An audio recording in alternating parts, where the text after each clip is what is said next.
kondisi nasib guru dan tenaga kependidikan honorer sebenarnya adalah beban kerja mereka sama persis dengan guru PNS.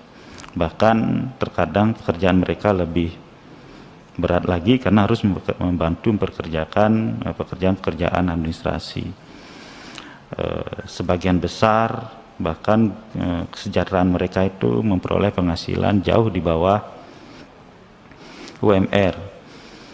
Dan selayaknya guru, mereka juga dituntut profesional mengingat mereka harus mengajarkan anak-anak bangsa yang nanti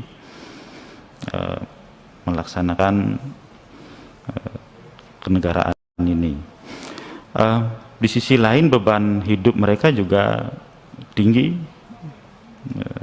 selain kebutuhan diri dan juga anggota keluarga. Nah, disinilah fungsi dan peran dari kehadiran negara dalam memecahkan persoalan mereka. Assalamualaikum warahmatullahi wabarakatuh. Panja atau Panitia Kerja Pengangkatan Guru dan Tenaga Kependidikan Honorer menjadi Aparatur Sipil Negara atau PGTKH ASN Komisi 10 DPR RI melaksanakan rapat dengar pendapat dengan sejumlah gubernur guna membahas tentang pengangkatan guru honorer menjadi ASN.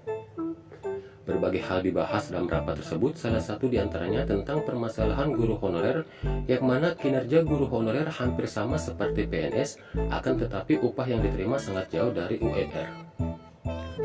Sebelum kita lanjut, sekedar mengingatkan bagi teman-teman yang belum subscribe, dipersilahkan untuk menekan tombol subscribe dan tombol loncengnya, agar tidak ketinggalan informasi terupdate dari channel ini.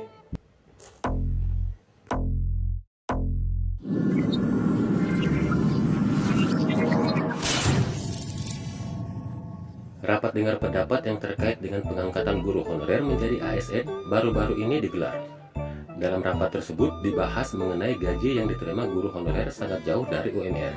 Pembahasan permasalahan guru honorer dalam rapat panja bersama Komisi 10 DPR RI dihadiri oleh gubernur dari beberapa provinsi dan juga dihadiri oleh beberapa rektor dari berbagai universitas. Berikut cuplikannya. Oleh Bapak Dr. Gede Adi Yuniarta, SEAK MSI. Silakan Pak. Terima kasih Ibu Ketua Komisi. Assalamualaikum warahmatullahi wabarakatuh.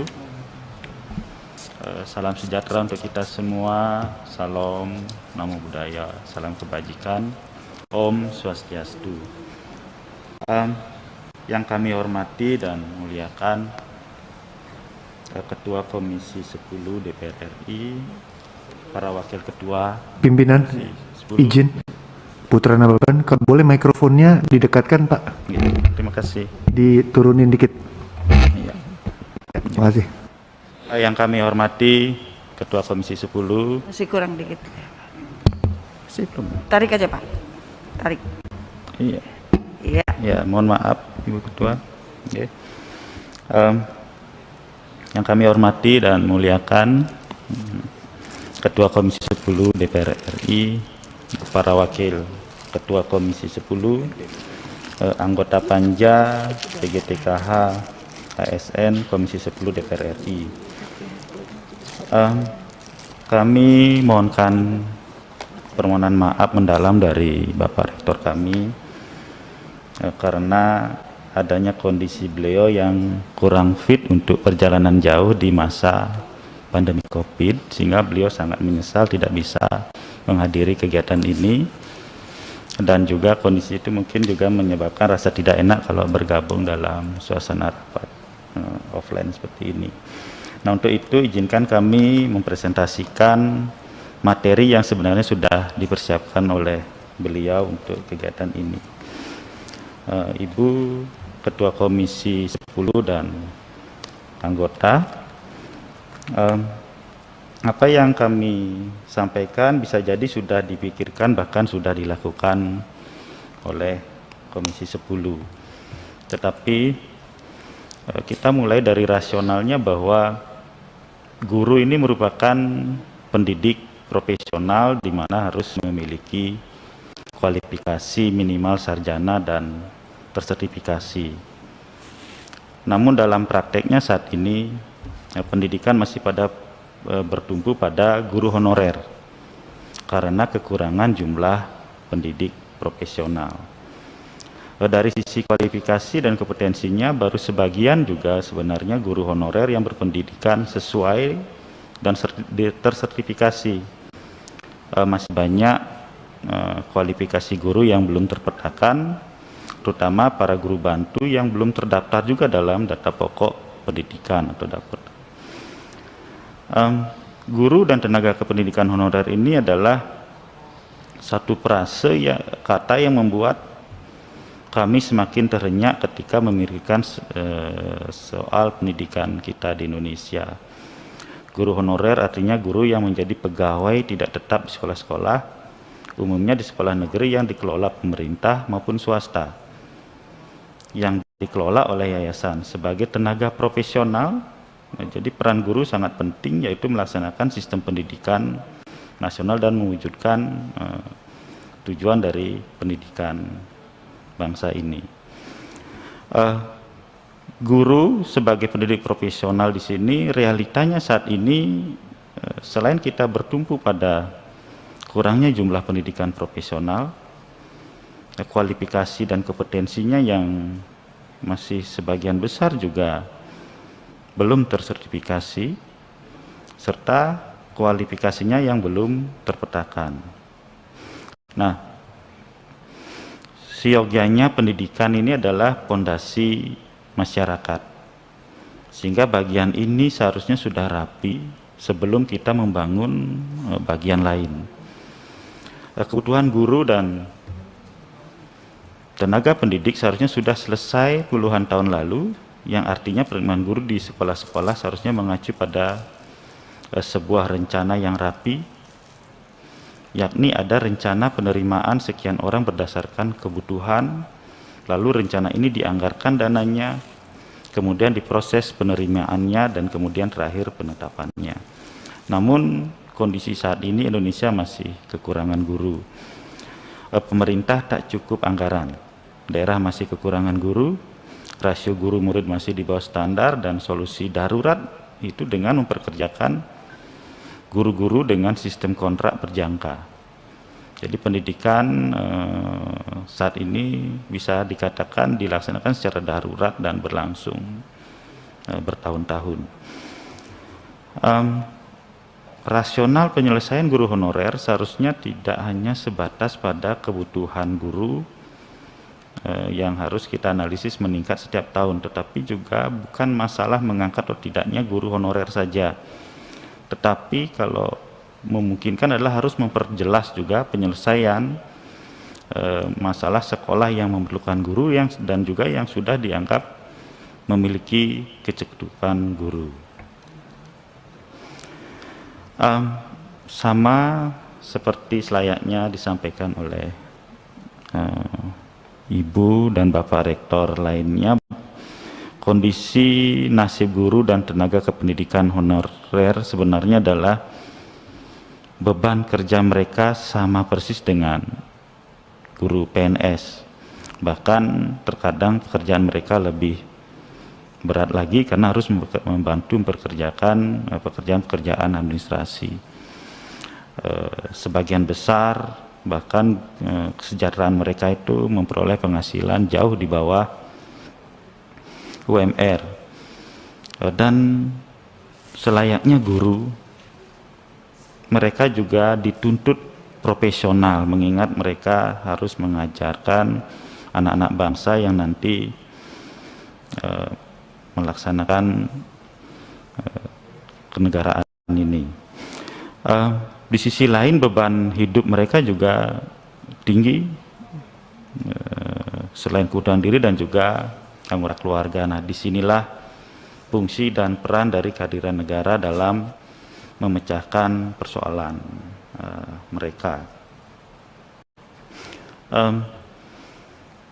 Kebutuhan guru saat ini tidak hanya sebatas pada jumlah guru saja, tetapi juga harus diperhatikan berbagai aspek lainnya. Undang-undang guru dan dosen memang mengatur pemenuhan kebutuhan guru ada pada pemerintah pusat, provinsi, kabupaten sesuai kewenangan dan lingkupnya masing-masing. Sementara waktu untuk memenuhi kebutuhan guru di tanah air, banyak sekolah yang masih memiliki guru honorer, mereka sebenarnya memiliki semangat kerja yang tidak jauh berbeda dengan guru ASN. Nah, fakta di lapangan bahkan menunjukkan bahwa guru honorer ini sering sekali diberikan tugas-tugas yang lebih berat selain sebagai membantu operator sekolah, pengelolaan laporan dana BOS, administrasi, namun tetap saja penghasilan mereka masih di bawah standar UMR. Nah, berdasarkan pertimbangan tersebut, kami Bapak Rektor mempertimbangkan beberapa rekomendasi terkait dengan pertimbangan mekanisme pengadaan ASN. Jadi yang pertama itu adalah penyelesaian guru honorer menjadi ASN. Nah, ini memang dilematis ketika ASN berkualitas sangat dibutuhkan, tetapi harus mengangkat tenaga honorer menjadi ASN. Tetapi di sisi lain jasa mereka harus diperhatikan. Mereka sebelumnya bersedia dibayar murah untuk mengisi kekosongan pegawai yang sulit terisi oleh PNS. Jadi wacana pengangkatan ASN ini memang perlu pertimbangan atau perlakuan khusus terutama dalam hal persyaratan. Jadi termasuk juga seandainya sudah diangkat harus dikuatkan terkait dengan pengembangan kompetensi agar gap kompetensi tidak terlalu melebar. Pertimbangan kedua yaitu membangun talent pool ASN.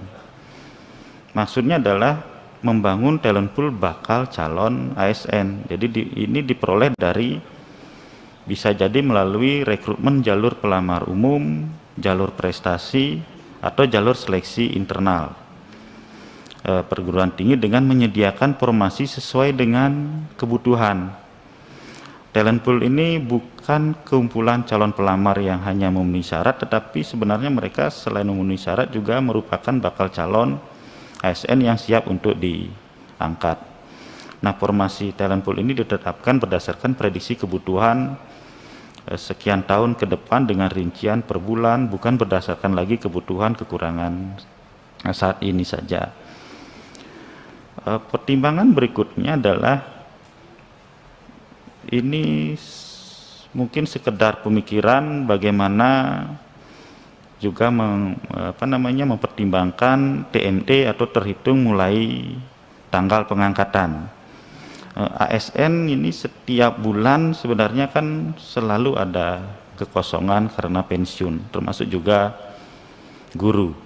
Nah, hal ini dilakukan untuk menghindari peluangnya sebenarnya untuk mengangkat tenaga honorer karena kebutuhan mendesak, sehingga di masa depan terutama formasi yang berkaitan dengan pelamar pelayanan dasar, pengangkatan ASN diambil dari talent pool yang sudah ada berdasarkan pengaturan kriteria tertentu. Nah, pertimbangan lainnya adalah perampingan organisasi. Jadi perampingan organisasi pemerintah ini secara bertahap, besar-besaran, jadi sehingga besar kecilnya organisasi ini akan berpengaruh pada banyak sedikitnya kebutuhan pegawai.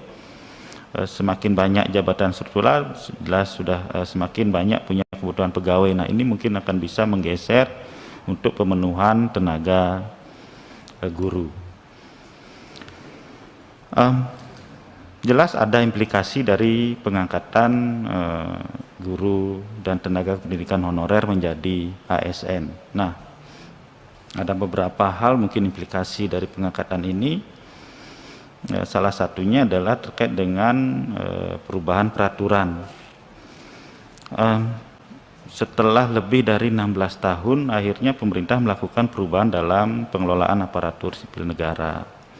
Salah satunya adalah mengenai pembagian jenis kepegawaian. Ini sini menjadi jenis pegawai yang menjadi salah satu terobosannya dilakukan oleh pemerintah.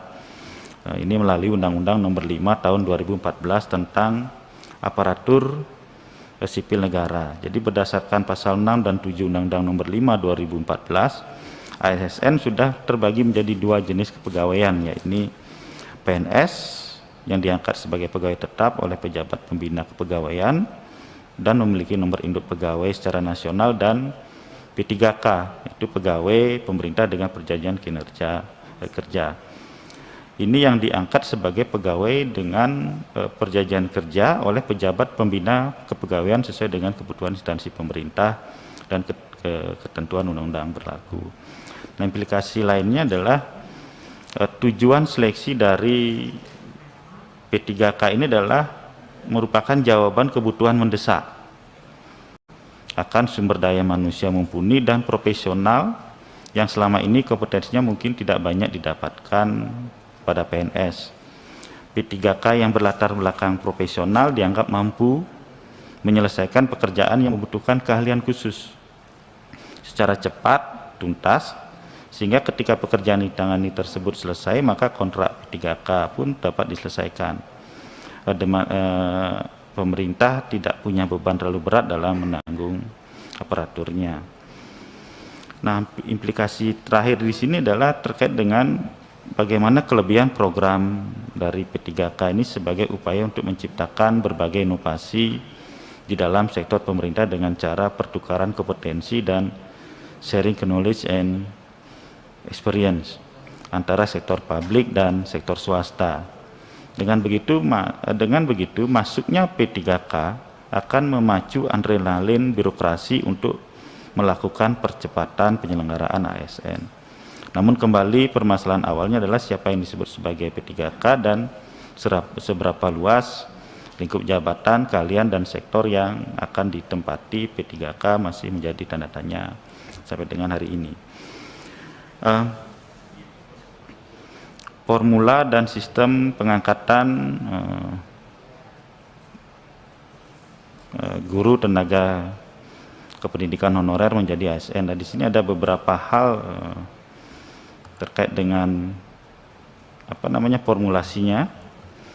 Nah, yang pertama itu terkait dengan ganjalan pengangkatan ASN. Di sini harus memperjelas pasal tentang penyediaan anggaran, kemudian terkait dengan syarat-syaratnya, kemudian peluang kalangan profesional berdasarkan kebutuhan dan jenis jumlah P3K yang merupakan prioritas kebutuhan, kemudian pengadaan P3K, pertimbangan lainnya, dan penekanan untuk di tahun ini 2021.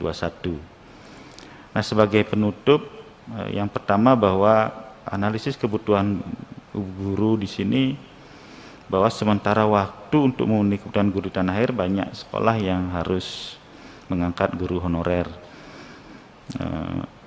dan ini akhirnya dijawab dengan upaya untuk melakukan pengangkatan mereka menjadi ASN. Nah, ada implikasi dari kebijakan ini, dan kami berharap pertimbangan perekrutan juga harus mungkin mengutamakan guru honorer, tetapi tetap mempertimbangkan masa pengabdian mereka, terutama yang berprestasi. Jadi hendaknya pemerintah memberikan prioritas bagi guru honorer dalam rekrutmen ini dan tetap mengutamakan mekanisme profesional untuk memperoleh guru yang berkualitas. Nah, itu yang bisa kami sampaikan, Ibu Ketua dan anggota Komisi 10. Kami sampaikan terima kasih.